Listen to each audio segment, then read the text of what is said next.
بسم اللہ الرحمن الرحیم۔ السلام علیکم ناظرین کرام، عمران خان کے سائفر کیس کے حوالے سے سپریم کورٹ آف پاکستان میں بہت ہی اہم درخواست دائر کی گئی ہے، اور اس سے پہلے جو ہے اسلام آباد ہائی کورٹ کے اندر پہلے ٹرائل کورٹ کے اندر ضمانت کی درخواست مسترد ہوئی، پھر اسلام آباد ہائی کورٹ کے اندر ضمانت کی درخواست مسترد ہوئی، اس کے بعد اس درخواست کو سپریم کورٹ آف پاکستان میں لگایا گیا۔ اب ایک اور اہم درخواست جو ہے وہ بھی سپریم کورٹ آف پاکستان میں لگا دی گئی ہے، اور وہ سائفر کے حوالے سے جو فرد جرم کی کارروائی ہے، یعنی فرد جرم جو عائد کرنا ہے، اس کو چیلنج کیا گیا ہے، اور اس کے اندر عمران خان صاحب کے وکلا نے بہت ہی اہم پوائنٹ اٹھائے ہیں، سپریم کورٹ آف پاکستان کے سامنے رکھے ہیں۔ اگر ان کے اوپر قائن اور قانون کے مطابق فیصلہ ہو تو یہ فرد جرم ہی کا لازم قرار دی جائے گی۔ سب سے پہلے ناظرین آپ کے سامنے آج جو سائفر کیس کے اندر کارروائی ہوئی ہے وہ آپ کے سامنے رکھ دیتے ہیں۔ ناظرین آج سائفر کیس کے حوالے سے کارروائی جب اڈیالہ جیل کے اندر شروع ہوئی تو عمران خان صاحب کے جو وکلا تھے وہ لاہور میں تھے، وہ آج عدالت کے اندر پیش نہیں ہوئے، اسموک کی وجہ سے وہ پیش نہیں ہو سکے۔ تو اس پر آج 3 گواہوں کے بیان جو ہے وہ ایف آئی اے کی طرف سے 3 گواہ آنے تھے، انہوں نے بیان ریکارڈ کروانے تھے، لیکن کیونکہ عمران خان صاحب کے وکلا موجود نہیں تھے تو وہ ان کے جو گواہان کے بیان ہیں وہ ریکارڈ نہیں ہو سکے۔ اب جو یہ کارروائی ہے اسے 14 نومبر تک ملتوی کر دیا گیا ہے، اور جج صاحب نے بڑی تیزی دکھاتے ہوئے کہا ہے کہ 3 گواہ یہ اور 3 اور 6 گواہ جو ہیں اگلی جو پیشی ہے اس کے اوپر پیش کیے جائیں، یعنی کہ جج صاحب چاہتے ہیں کہ اس کا بڑا تیز ترین انصاف میں دعا، تیز ترین فیصلہ کروں توشہ خانہ کی طرح، کیونکہ توشہ خانہ کی جو مین اپیل جو ہے اسلام آباد ہائی کورٹ میں لگ گئی ہے 20 نومبر کو، اب مزید آگے چلی گئی ہے،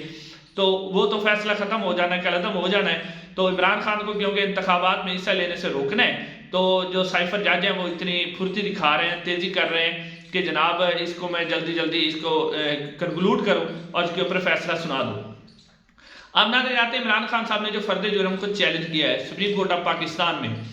آپ کو یاد ہوگا 23 اکتوبر کو ٹرائل کورٹ نے عمران خان صاحب کی جو فرد جرم عائد کارروائی تھی اس کو مسترد کر دیا تھا، اور اس کے بعد اسلام آباد ہائی کورٹ نے بھی جو ہے اسلام آباد ہائی کورٹ میں اس کو چیلنج کیا گیا۔ جسٹس عامر فاروق صاحب نے 26 اکتوبر کو انہوں نے بھی جو عمران خان صاحب کی درخواست تھی فرد جرم کے خلاف وہ مسترد کر دی اور فرد جرم کو جائز قرار دیا۔ اب جو ہے اس کے خلاف درخواست دائر کی گئی ہے سپریم کورٹ آف پاکستان میں، اور سپریم کورٹ آف پاکستان میں درخواست دائر کی گئی ہے۔ اس کے حوالے سے اب عمران خان کو ریلیف ملے گا یا نہیں ملے گا، اس حوالے سے جو مختلف صحافی ہیں اور وہ یہ کہہ رہے ہیں کہ جسٹس قاضی فیض عیسیٰ صاحب بینچ کس طرح کا بناتے ہیں اس سے پتہ چلے گا کہ عمران خان کو اس کا ریلیف ملتا ہے یا نہیں ملتا، کیونکہ اس سے پہلے اس قاضی فیض صاحب جتنے بھی فیصلے کر رہے ہیں اور جتنے بھی بینچ انہوں نے بنائے ہیں سپریم کورٹ آف پاکستان، وہ سارے کے سارے جو ہیں وہ پاکستان تحریک انصاف اور عمران خان کے خلاف فیصلے دے رہے ہیں، یعنی آئین اور قانون سے ہٹ کر فیصلے دیے جا رہے ہیں، اپنے حلف کی خلاف ورزی کی جا رہی ہے۔ اب ناظرین جو چیلنج کیا گیا ہے اس میں پہلی استدعا تو یہ کی گئی ہے کہ فرد جرم جو ہے اس کو کالعدم قرار دیا جائے، اور اس میں جو پوائنٹ اٹھایا گیا وہ یہ کہا گیا ہے کہ عمران خان ایک پاکستانی جتنے بھی سیاستدان ہیں ان سب میں سے ایماندار سیاستدان ہیں، اور ایمانداری جو ان کی شہرت ہے وہ بیرون ملک بھی ہے، اور بیرون ملک بھی ان کی ایمانداری کی قدر کی جاتی ہے، اور کیونکہ عمران خان سیاسی طور پر اتنے ایماندار ہیں تو یہ جو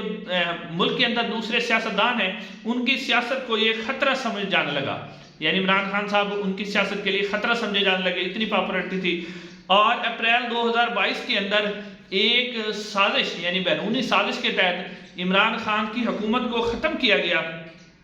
اور حکومت کے خاتمے کے بعد جو ہے سیاسی انتقام کا ایک سلسلہ شروع کر دیا۔ اس سے علاوہ اس سیاسی انتقام نہ صرف عمران خان سے لیا گیا بلکہ پوری جو تحریک انصاف ہے وہ بھی اس سیاسی انتقام سے نہ بچ سکی، اور عمران خان پر 200 سے زائد جھوٹے مقدمات بنائے گئے، اور جن میں ممنوعہ فنڈنگ، بغاوت، دہشت گردی، پرتشدد تقریریں اور ریاست مخالف الزامات لگا کر مقدمات بنائے گئے، اور ان کا صرف ایک ہی مقصد تھا کہ عمران خان کو سیاست سے دور کیا جائے۔ ریاستی مشینری کو سیاسی انتقام کے لیے، یعنی ریاستی مشینری جو ہے اس کو سیاسی انتقام کے لیے استعمال کیا جا رہا ہے،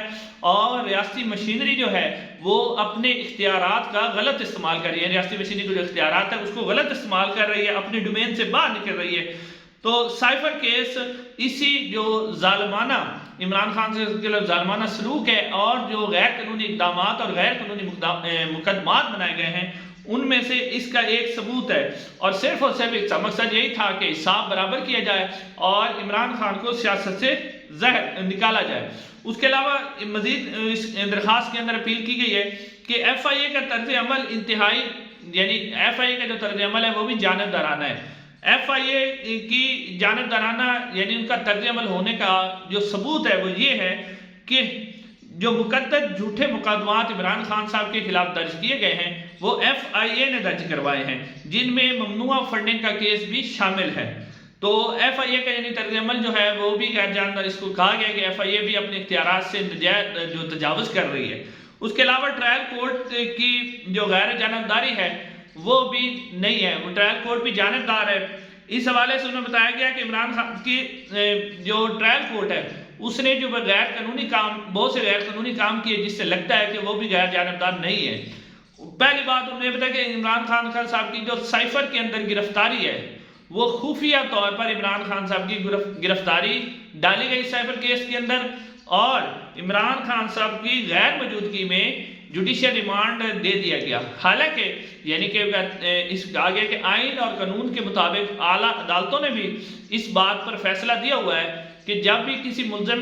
کا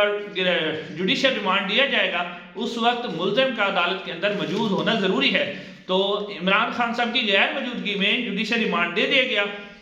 اور 15 اگست کو جو ہے جو کاروائی ہوئی، یعنی جوڈیشل ریمانڈ کی جو کاروائی ہوئی 15 اگست کو، اس میں نہ تو عمران خان صاحب کو اس کا علم ہے کہ کیا کاروائی ہوئی، نہ عمران خان صاحب کے وکلا کو علم ہے کہ کیا کاروائی ہوئی، اور نہ ہی عمران خان صاحب کے جو اہل خانہ ہیں ان کو پتہ ہے کہ کیا کاروائی ہوئی، اور نہ عمران خان صاحب کو کسی بھی عدالت کے اندر پیش کیا گیا، اور بغیر عدالت میں پیش کیے گئے جو ہے جوڈیشل ریمانڈ ان کا دے دیا گیا۔ ٹرائل کورٹ کے غیر قانونی اقدامات جو ہیں، یہ جتنے بھی اقدامات ٹرائل کورٹ نے کیے ہیں اس میں فرد جرم بھی شامل ہے۔ عمران خان صاحب کو وکلا نے درخواست کی ہے کہ فرد جرم کی کاپیاں دینے اور فرد جرم عائد کرنے کے دوران جو ہے 1 ہفتے کا ٹائم ملنا چاہیے، جو ہمیں نہیں دیا گیا،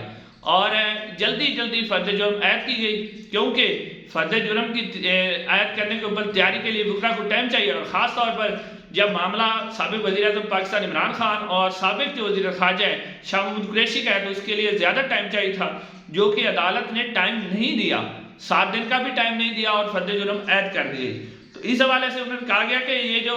فرد جرم کی کاروائی ہے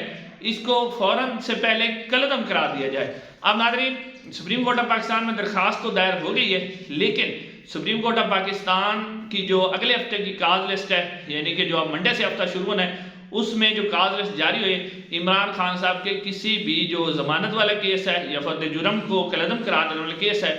اس کی سماعت نہیں لگی، یعنی یہ کاز لسٹ کے اندر شامل نہیں ہے۔ تو اسی طرح یہ جیسا کہ اسلام آباد ہائی کورٹ میں جسٹس عامر فاروق صاحب جو ہیں وہ کوئی بھی کیس عمران خان صاحب کا ہوتا تھا تو پہلے وہ لگاتے نہیں تھے، لگا لیتے تو سنتے دیر سے سن لیتے تھے، تو پھر اس کے اوپر جو ہے اگر فیصلہ کر لیتے تھے تو فیصلہ محفوظ رکھتے تھے اور جلدی فیصلہ نہیں سناتے تھے۔ تو یہی حال سپریم کورٹ آف پاکستان میں ہے کہ اگلے ہفتے کے دوران عمران خان صاحب کو کوئی ریلیف نہیں مل رہا، کسی قسم کا عمران خان کا کیس اگلے ہفتے نہیں ہے، اور کوشش یہی کی جائے گی کہ سائفر کیس کے حوالے سے عدالت اپنا فیصلہ سنا دے، اس لیے عدالت اس کے بعد جو اگلی درخواستیں ہوں گی وہ ساری غیر مؤثر ہو جائیں گی اور عمران خان صاحب کو ریلیف نہیں ملے گا۔ صرف ایک ہی مقصد ہے کہ الیکشن سے پہلے عمران خان کو، کیونکہ توشہ خانہ کیس جو ہے اس کے اندر کچھ نہیں ہے، الیکشن سے پہلے ہر صورت میں چاہتے ہیں کہ عمران خان صاحب کو سزا دی جائے اور وہ جو ہے الیکشن کے اندر حصہ نہ لے سکے۔ آج کے لیے اتنے، چینل کو سبسکرائب کیجئے، انشاءاللہ اگلی ویڈیو ملاقات ہوگی۔ السلام علیکم۔